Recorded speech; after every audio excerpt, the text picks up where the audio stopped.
We spent a lot of time talking to actors, and there's a lot of actors or people that have worked in the industry that come to the startup industry, and they help founders to understand how to communicate their story in the best way as possible with presence, and they can coach founders through how to kind of stand up and pitch and what you should say and your body language and all of that kind of good stuff.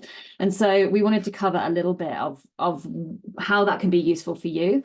And just remember that in terms of the human brain, again, the psychology of it, humans are wired to remember and connect with stories, and they're less likely to just remember facts and figures. So when you're going through your pitch deck, you have a lot of information and a lot of data, but you need to tell it in a kind of story format in order for investors to remember what you're saying. So by show of hands, who has seen or heard of or understands what the story arc is?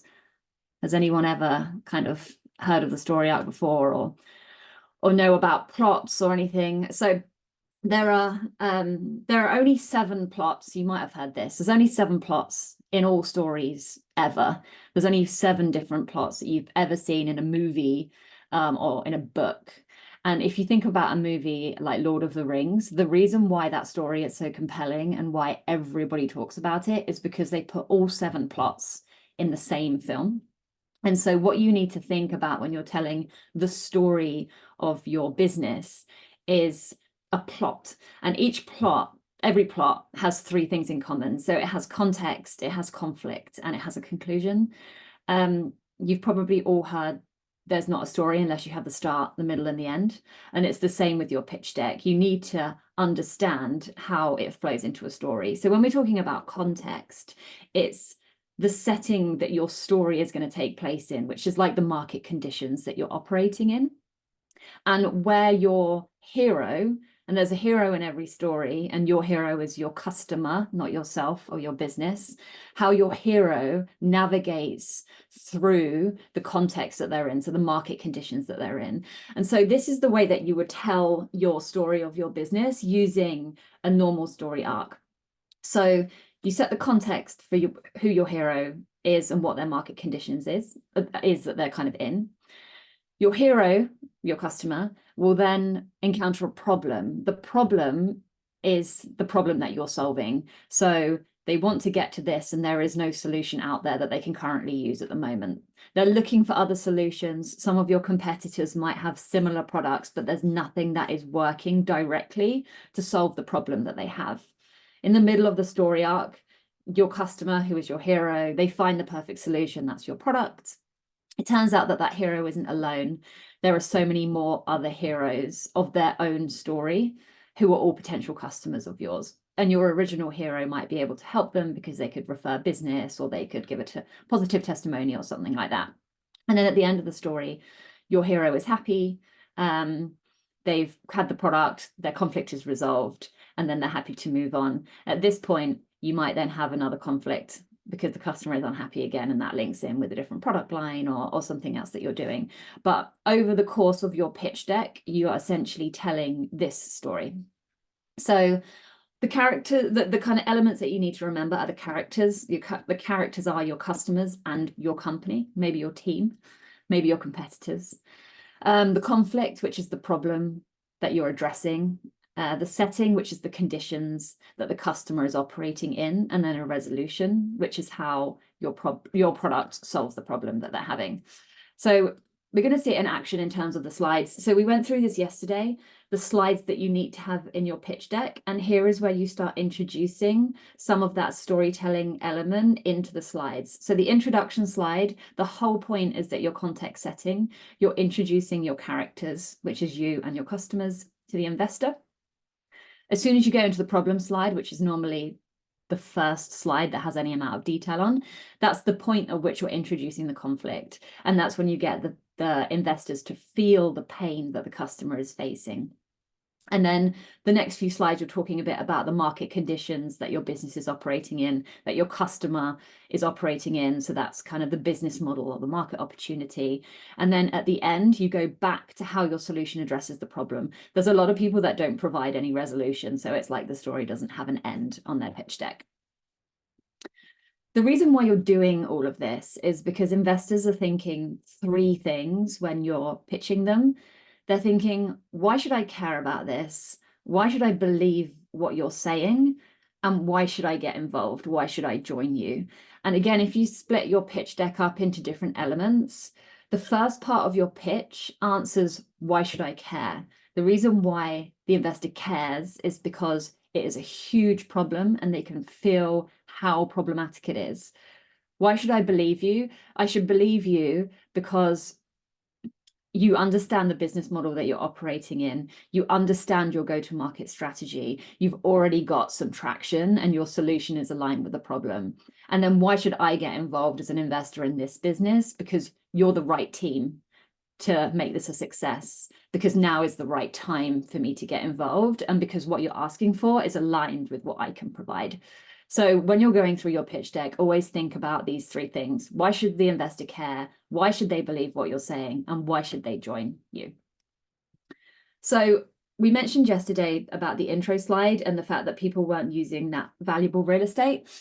So we just wanted to talk a bit more about that. So the intro slide, which is normally the slide that has pitch deck or it has your brand on for the first time, is your opportunity to set the context of your story.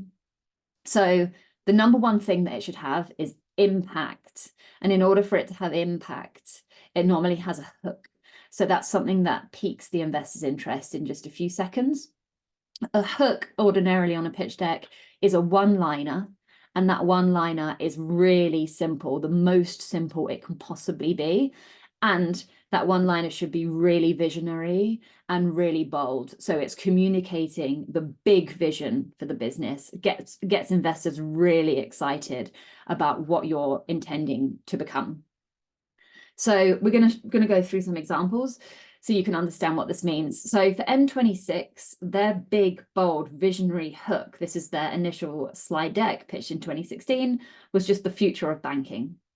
Now, they're not saying how they're doing it. They're not getting too granular. They're not saying we are a bank that connects blah, blah, blah, blah, blah. It's just the future of banking. That's the thing. And then they show a product shot at the beginning as well. Uber, so Uber, when it was called Uber Cab back in the early days, next generation car service was their one-liner. It was their big visionary hook. You can use your BlackBerry or your original iPhone to book it. Dropbox, moving the world's files. Automating healthcare delivery, and then Airbed and Breakfast before it was Airbnb. The least visionary one that I found, but at that point in time, nobody was doing this. Book rooms with locals rather than hotels. So every single one of those businesses, you kind of get an idea of what they're doing before you've even seen their deck. It's obviously difficult to know now because you know their businesses, but it's enough to keep you intrigued and you to want to find out more. So if you are pitching your pitch deck live and you're just at the very, very beginning of that pitch, so that slide is now up, you're pitching it, you're standing there with an investor or you're on a video call and you want to talk through that slide before you get to the problem slide, you've got your big visionary statement on there. The way that you kind of start the conversation is by answering these two questions. What is the big and urgent problem that you're solving? And why do you care about this problem? Like, how did you come across this problem and why is it important to you? And that kind of sets the context of where you're going to go next. And then you can talk about who has that problem and how big a problem it is and why it's an important problem to solve. But just think about that when you're initially starting the conversation with an investor. They want to see that you are obsessed with, / you may have heard before, like you're in love with the problem. You're not in love with your solution. Your solution is going to change, but you are so passionate about solving that problem that even if your solution changes 100 times or you're working on it for the next 15 years, you're never going to give up because you want to solve this problem. You're really passionate about this problem. That's when investors are going to start believing that you're the right person to do this. So this has been mentioned, I think, a couple of other days throughout the week, but there is something called traction dipping. So a lot of people, they'll get to the traction slide, they'll go through their entire deck. This is the problem, this is the solution, this is the market, this is how I'm going to make money. And then right at the end, they'll be like, oh, by the way, I've already been doing it. I've got 1,000 customers And you're like, why didn't you mention that at first? Because if I would have seen this presentation and I already knew that you had 1,000 customers, I would have listened way more carefully to everything that you were saying. You don't want investors to write you off before you've even begun. So traction dipping is a way to hint at the fact that you've already got traction before you talk about your traction slide, talk through your traction slide. So again, looking at this slide deck, this is where you can start traction dipping within your narrative. So if you're talking about the problem, how many customers have you talked to about this problem? And how have they articulated the pain of the problem? So you might say, X is a huge problem. How do I know?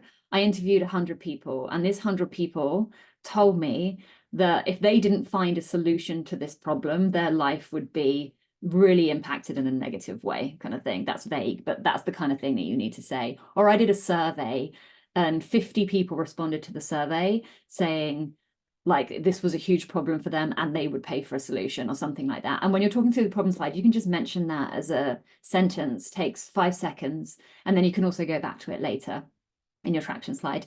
If you're talking through your solution or the market opportunity, you can then mention, oh, we've got 100 people using the beta version of our solution. We've actually got a trial going on now, and there's 10 businesses using it, like early adopters, even if they're free users. It's not that you have to have paid users at this point, but that's traction dipping in action. You've got some people that are testing the solution, and then again, you can talk about it later on the traction slide. And then if you're talking about your business model or your go-to-market strategy, what evidence do you have that supports that the strategy is going to be effective? So that might link to, we've already got 100 people using it, and we found them via Facebook ads, or we found them because they were already in our network doing X, Y, Z. Like, what do you have that communicates to investors that you've already got traction before you get to the traction slide? Then there's just some final thoughts on storytelling. So use your title slides to your advantage to help with the narrative flow. So you see decks that have like problem, solution, total addressable market, and that's a title in the top left-hand corner or something. But you can use those title slides to tell the story. So you can actually say what the problem is in a few words, say what the solution is in a few words. That title can say 100 users are already using the product. And so rather than traction, you're already talking about what the traction is. And the way that it might help to think about it is this thing called the dropped paper test. So if you printed out your entire deck and you handed out that printout to an investor, and an investor dropped it on the floor, and then they had to pick it up again, would they be able to put your deck back in order without you helping them? And you should be able to, because the storyline should be that clear that they'll be able to pick it up and be like, that links into that, which links into that. And last time we talked about this, someone said, can you just put like page numbers on? You could just put page numbers on and they know what order to put it in, but that's not really the point. The point is that they understand it from the storyline. This is all under the proviso that an investor actually wants to see a deck. And a lot of the time, an investor won't ask to see a deck. You might meet someone at an event or something, and they say, okay, yeah, talk to me about your business. And you're not going to be like, well, can we sit down and find a meeting room that's got a computer so I can pull up a presentation, or like show them a pitch deck on your phone? You have to just be able to do it verbally on the spot. And so if you're in that situation where you've just met an investor at an event, or you didn't expect to see them, you're in an elevator, and they say, oh, tell me about what you're doing, and you just want to get the conversation right up front in order to build trust, there are a few tactics, and that's to go for the founder story. So be 100% confident that you can answer these questions. And then if you have a conversation with an investor, just randomly at an event, use these as your conversation topics. So why do you care about the problem that you're solving? So an investor is assessing how you think and how you see the world when you're talking about this. And again, like I mentioned at the beginning, they're assessing whether you're really passionate about the problem, because they know realistically you're going to be working to solve this problem for the next like 5, 10, 15 years. So they want to understand the lens at which you see the problem and your passion for the problem. How did you get to the place that you're at now? So they want to understand your personality and your background. So you can talk about if you personally have experience with the problem, when did you have that experience? Was it in your prior place of work? And if it was, where did you work, or what did you do? Did you work in finance before? Do you have a commercial background? Like, what's the story of what's led to where you are now? And the investor's thinking, like, if I'm going to invest in you, I'm going to be in a pretty like close relationship with you for the next 5, 10, 15 years too. So is this the kind of person that I want to have conversations with very, very regularly for the next quite long period of time? And then what makes you special? I think people struggle with this because especially Brits don't really like selling themselves. And so they tend to be a bit more humble, but like you have to be very confident in what makes you stand out, even if it's making you feel uncomfortable to do so. You have to back yourself. And an investor is assessing how you feel about who you really are. And they want someone that is confident that the business is going to be a success. So you have to identify areas that you know that you're going to shine at and be able to articulate that in a way that's confident. And also on the flip side, if you know that you've got any blind spots, say, for example, you're not technical and you have a technical product, you know that the business is going to be a success because you're commercial, or you're selling into an industry that you know really well, or you've got these other relationships. There'll be something about you that is special.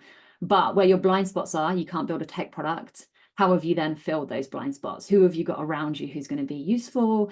Have you got an agency building your product? Just have some answers to that as well, in case it comes up.